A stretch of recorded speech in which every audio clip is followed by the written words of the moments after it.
Good morning, everybody. Today I was thinking about people I've worked with in the past and some of the behaviors of employees that were hired by these companies where I worked. And thinking back, it's like, how did they ever get their job? Growing up in the 70s and 80s, most of us were left to fend for ourselves. Even with our Christmas toys, we would sit there and put them together before Christmas Day or maybe on Christmas Day. I didn't have people in my life that put anything together for me. I had to figure it out. I didn't even understand the instructions half the time, but we were good with tinkering with things. And so when I started out in the workforce, it became apparent to me that not everybody had the same experience growing up. Not everybody had the same values, ethics, drive, motivation, things like that. Even though I had a professional career, I always had some sort of side gig going. Therefore, I've been a waitress. I've done minimum wage jobs. And I've worked at a lot of different places. Always been looking at what other jobs are there. What can I do? What can I do part-time? What can I do after my day job? There was a small restaurant in town. Well, I say small, but there were about 20 tables. So it could get pretty busy in there. And when I worked there, the manager was not, very helpful at all. She would sit in the back of the restaurant. She would smoke like a chain smoker the entire time. This is back when people smoked in restaurants. And she would sit in the back and she would just watch everybody. And one particular night, because I did the night shift, because I had a 9 to 5 during the day, we got slammed with customers and everybody else had called out sick. At this particular restaurant, the wait staff was responsible for bringing out the salads, the breads, all of that. We had to prepare fresh garlic bread and bake it in this little high-powered oven and bring it right to the table while it was still hot and buttery. The restaurant would close at 9, but if you've ever waited tables, they don't close if there's customers still eating. Or if a customer comes in at 8:50, we'd have to stay until they were done.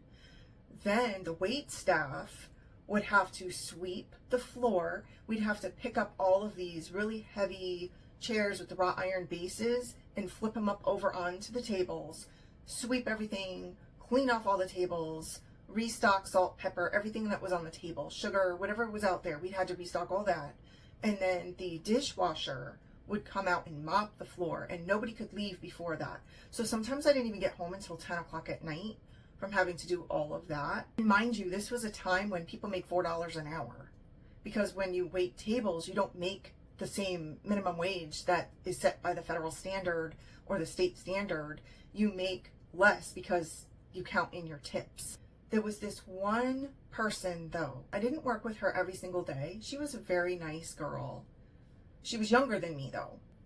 After we would set the table, get all the sugar, pepper, salt refilled, the tables were wiped down, place settings were put out, she would go behind us and start with a large pan, one of those dish pans they have to clear off dirty dishes, and she would go behind the rest of us and remove everything from the table and start from scratch and do it her way. We were all stuck there until everybody was done. They didn't let us leave when we were finished. They made us stay there until everybody was done with their chores. So she held us up a lot of times. So finally I asked her, why are you doing this? What are you doing? And it was because she was a perfectionist. So she didn't like the way we maybe folded the napkin or something. This is what I did. Instead of fighting with her or instead of getting angry, went to the newspaper. I got a hold of it and I found some jobs. And one of them was this really good job that I thought, wow, she might even be a really good fit for that. And the next time I saw her, I brought it in and she got the job. I did like to go out and eat fish and chips. And there was another local restaurant. So I went there one night and it wasn't busy at all. It was like 3 tables of people. And the waitress came over and she took my order. I said fish and chips. And she says, oh, you're in here all the time. We got chatty. And she said they were hiring waitresses. And I said, well, you know what? I actually have a waitressing job right now and I'm looking to get out of it. Do you think they'd hire me here? This place had more booths and tables. It had regular clientele. The managers were hand-on, not like the other owner who just sat in the back smoking. They did sandwich prep, pizza prep. And when they heard that I was actually looking for a new waitressing job. They hired me on the spot. I didn't even have an interview. I had been going there for at least a year to eat. And when they hired me, I was thrilled because I loved this place. When I started, it was a Saturday because I had Saturdays off from my day job. And they put me in the back on salad prep, which technically means you get a bunch of these containers they had that they served at the table. And then you would break up all the lettuce, put some carrot shreds that they had in a bag, and other things like a radish, cucumbers, things like that. And you put it on all the salads. And then you had to cover them and put them in this refrigerator that was just for salads. But the problem was they didn't have a way to see out into the dining room where all the tables and booths were. There was a door, but it was a solid wooden door, similar to the one behind me here. And you could not see, if you were doing salad prep, you could not see or hear. There was no bell on the door. There was no way to indicate somebody had walked in. So you make a salad and then you look out the door just to see if anybody was there. And then they put me on a Friday night. They said, we have a very busy Friday night. We have some specials. It's been advertised. We want you to join the waitress that normally works Friday nights. Well, she relied on her tips. She was the only waitress on Friday nights, and she had been doing this for like 4 years. So I was not welcome to Friday night because she thought, great, now I have to share my tips. And I can totally see her point. When I walked in the door, she came up to me and she said, I'm not going to let you wait any tables. And I said, then I might as well turn around and go home. What would be the point of me being here then? And she went to the owners, and to my surprise, they said, yeah, we're not going to let you wait tables with her. You're just going to help her. And I said, oh no, that's not how it works. Because remember, we made dollars back then. I don't mind helping. I'm a team player, but if you're used to getting tips and then all of a sudden they say, oh, you can't get tips today, they're all going to go to her, but you're doing the work, that's not right. I didn't come here to help her make tips. I came here as a waitress to make tips as well. Turned in my apron and my little book they give you to write out your orders. Another place I worked, there was a woman, and she was about 25 to 30 years older than me. And I went to high school with her son. This was a professional office. One would expect really good work ethics and team players at a job like this. So it came to my surprise one day when she simply refused to do her job. She walked in. I said, good morning, hello, like we always did. She said it to me too, but she had kind of a chip on her shoulder and she went right to her desk area. And I was like, but I was busy. I had things to do. So I started doing my work and I had to get something done that was pressing. I had a time frame to do it. This was a high pressure job. So I couldn't just set it aside and say, well, I'll just get to it later. But that's what she did. She had to do her part so that I could finish mine. And when she refused to do that part, now I had to do my job and her job. And she had a huge barrel of these big giant pretzels. She just started eating, sitting there eating. I finished her job. That put me behind in my job. I still made my deadline because I hustled. And the company let her go. We all needed to do our parts in order to run the business efficiently. Then they hired another person. This person was around my same age. She had a totally different background than me though. And when she started working with me, everything was great. She was really polite. She was nice. The entire top floor of this building was a research room. There were lots of books. There were state regulations, all kinds of stuff like that. And she had to go through and remove old regulations, when they had the updates and things. And then she would update all the books and keep it all nice and tidy. For whatever reason, she decided that she wanted to create job security for herself. She was a very insecure person and she thought, well, they're going to get rid of me, so I'm going to create a problem. She went upstairs to the research room and she took every single book. She took everything off the shelves and she put it on the floor in no certain order, okay? Instead of piling the books in order, she just made a huge mess. It looked like a tornado had blown through. So I went up there to get some books because I had to do some research, and that's when I saw it for the first time. And I said to her, wow, what happened up there? What happened in the research room? I went to get a book and I don't even know where to start looking. And she says, oh, I created job security. And I said, what do you mean you created job security? And she said, well, I've never worked at a place like this. It's good money. I don't want to lose my job. I don't really know what I'm doing. So I decided that if I started from scratch, they could not get rid of me until I had everything cleaned up. And that's going to take a while. And I was like, you're joking. You can't be serious. She's like, oh yeah, I'm serious. And she was proud of that. She came up with that idea on her own to make a mess out of the entire research room. And she was proud of that fact, that she thought she was a genius because she just ruined it for everybody. And now they have to keep her on staff. She was fired. Going on to the next place I worked, this was at the height of my professional career. And there was a girl that worked there. She was about 10 years younger than me. We hit it off. I really liked her. We would do things together too, like outside of the office.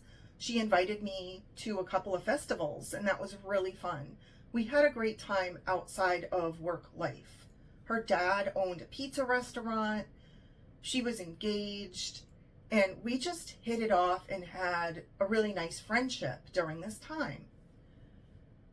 But during work, she was a completely different person. I had a huge project to work on and a big deadline.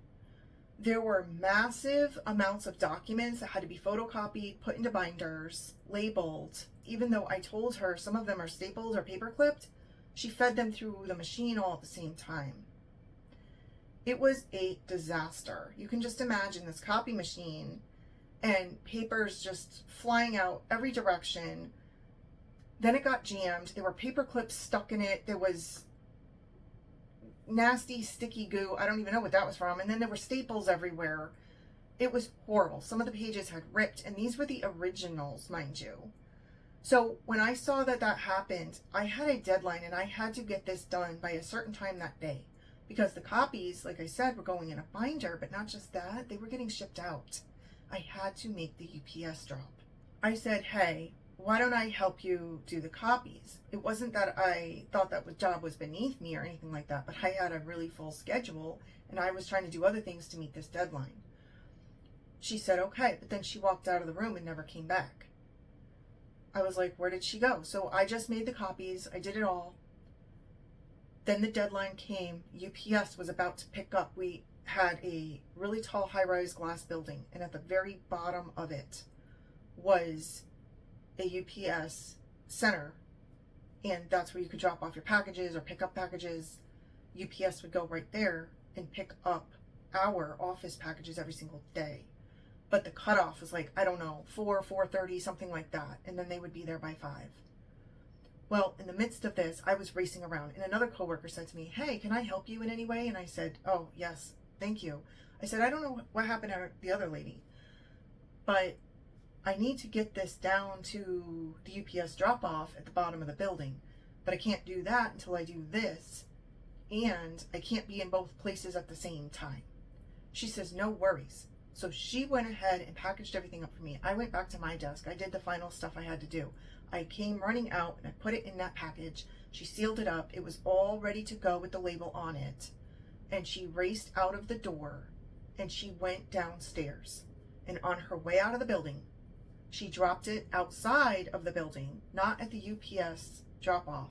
She dropped it in the blue USPS box. She raced upstairs. She could have just called, but she didn't. She raced upstairs and apologized. And she said, I just dropped it in the blue bin. That's not UPS. And then by this time, UPS had come and gone. The post office had already picked up for the day. The post office would not get the package out of the box. They said it would be returned to us when they do whatever they do. They sort the mail, and then this goes here and there, and then they would return the package to us, but we wouldn't be getting it anytime soon. I had to copy all of those items all over again, and it was thousands of pages. It was multiple binders of documents. So by the time I got to corporate America, I learned something. I never told them what I could do. I never told them what I was capable of. I never told them my true skill set because I didn't want to be taken advantage of anymore. At this time of my life, I was looking for a job, not a career, and I would do what I was paid to do. But I was afraid that if they did learn what I could do, what my potential was, you know, for the same pay, just add all this on to me, because that's prior jobs had done. I never went into the, you know, the new job in corporate America and said, oh, I've done this and this and this. And no, I didn't. I did my job. I did it well. And people started to notice. But I never offered that up, because I'm like, I am not getting into this trap of doing everybody else's job for them and not getting more pay for it. Thanks for watching today. Take care.